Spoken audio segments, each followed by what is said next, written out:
The last item under general business, Don, is budget request summary. Yes, sir. I passed out to everyone just a summary of budget requests. Budget requests were due last week. Currently, this information is sitting in the finance officer's hands. To kind of give you a reminder of the schedule, the finance officer will have this information for at least a week.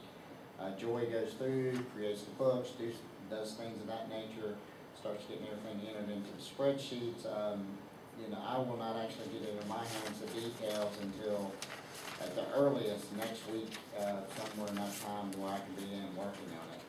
What I attempt to do, this process started years ago. This is an attempt to get you a summary in front of you, because the newspapers usually come in to try to get something reported as far as general requests coming to the commissioners. This is general fund only at this point. And what you have in front of you is a summary broken down by department, the first page. And as you can see, I'm not going to go necessarily item by item, but you can see our current budget 2012-2013 out of general fund is $14,265,149. The request that's been submitted to the finance officer out of all of these organizations for fiscal year 13-14 is $15,689,807. If you flip to the second page, what that is a breakdown of special appropriations. Okay, that is one of the major line items. Just so you can track it back and forth. That's one of the major line items as part of page 1. Okay. So these are all the other outside agencies too that are requesting funds that gets funded through your general fund. So that's things, special appropriation for the public's information, things like the library, the community college, Council on Aging, the health department, the fire departments, things of that nature. And I know everybody's interested in going down and looking at that, but you can see this current year amended budget is $1,843,479. Requested for next year is $1,808,553. The next page, what I try to do is give you a summary of what our general fund capital and capital improvements will be.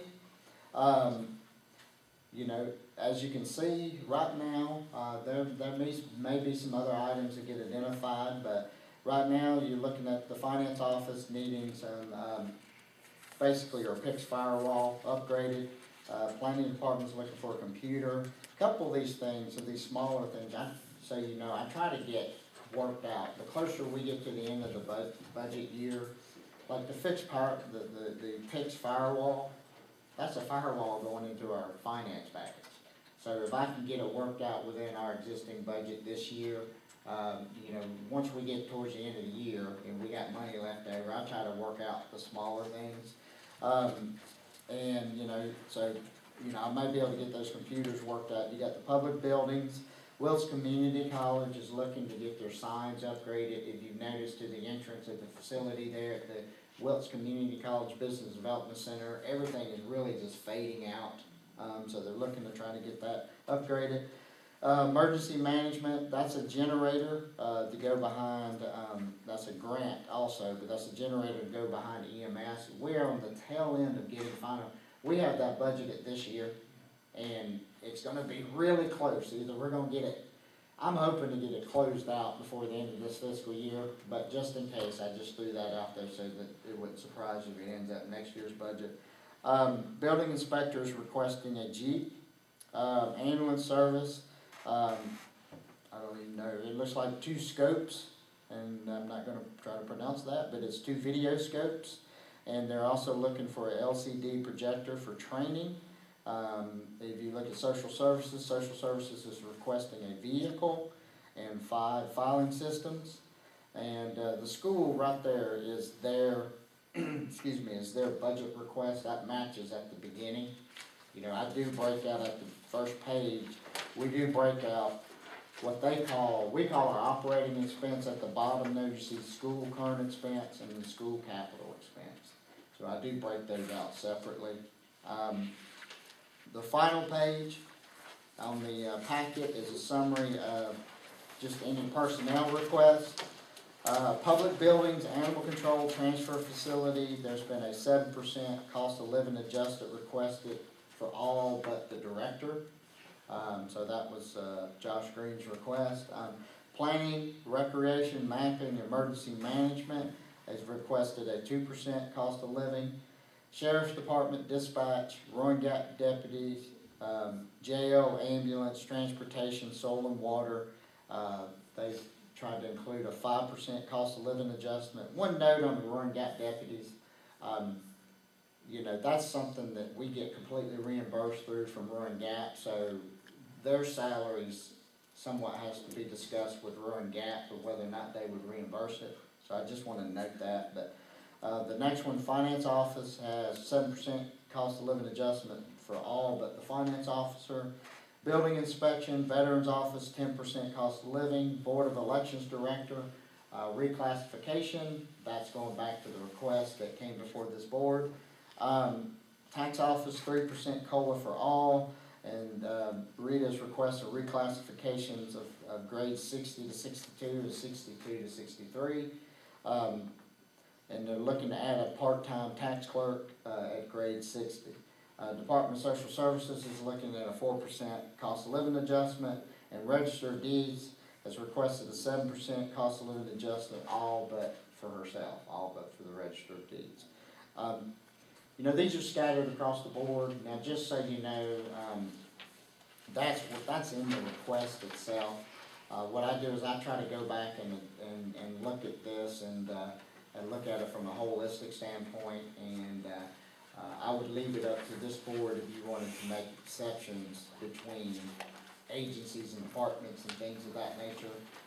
If anything comes out of my recommended budget to you, it'll be somewhat of a across-the-board kind of recommendation, especially if we were trying to look at any type of cost of living adjustment or things of that nature. Mr. Chairman, again, I'm not necessarily going to read verbatim. This is to give you an overview, and this is also something the paper will try to take a look at and get a good summary in the newspaper for the public as far as what the requests are. Good. Any comments or questions from folks? I would encourage each of us to in the coming weeks, have some good, honest conversations with the county manager. Let him know what you're thinking on things as he's putting together his budget recommendations. I think it's always best if we can talk with him and make what we would like to see known. Whether it appears in the final recommendation, I don't know, but at least keep those lines of communications open. And I welcome that, Mr. Chairman. You know, from the public standpoint, it may seem like that I come in here completely blind when I send these recommendations, when I submit the budget to the county commissioners. I've never had a budget presented to the county commissioners based off of one county, just one single county commissioner coming and speaking to me, but if there are projects or there are things going on, if I have, you know, look, if I have two or three of you, and it's not all sitting together, come to talk to me about something, I work for the board, and if I got three of you, three or more of you telling me you're interested in something, I'm going to basically try to get it included in the budget. You know, and how it has worked in the past is please come speak to me.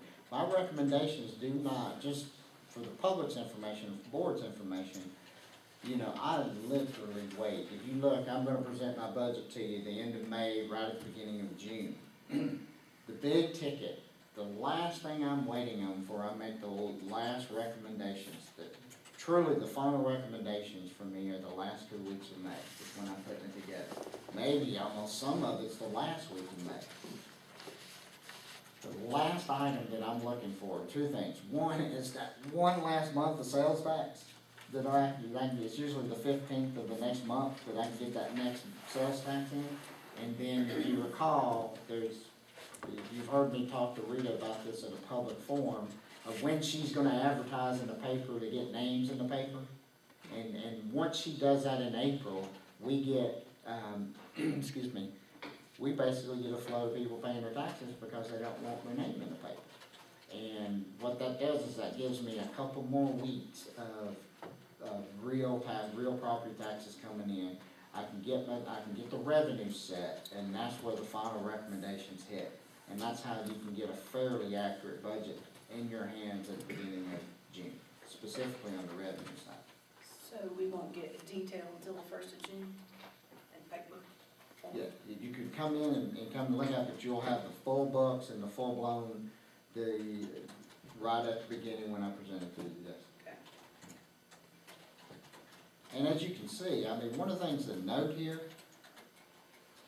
you have the budget in, all the information that we're talking about you're gonna get, 95% of it is what's already in your hands.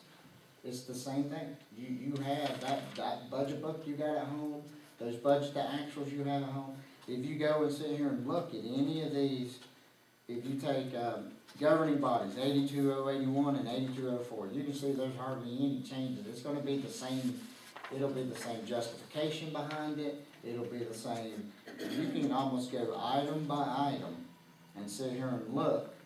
If you take tax administration, 276 to 296, I've described to you the difference. And the difference between those two is basically the part-time tax person, the raises, and then the capital, the other items she was looking for. And if you look between this year's budget and next year's budget, the 3 pages that I've put back here, I've tried to show you the main difference there.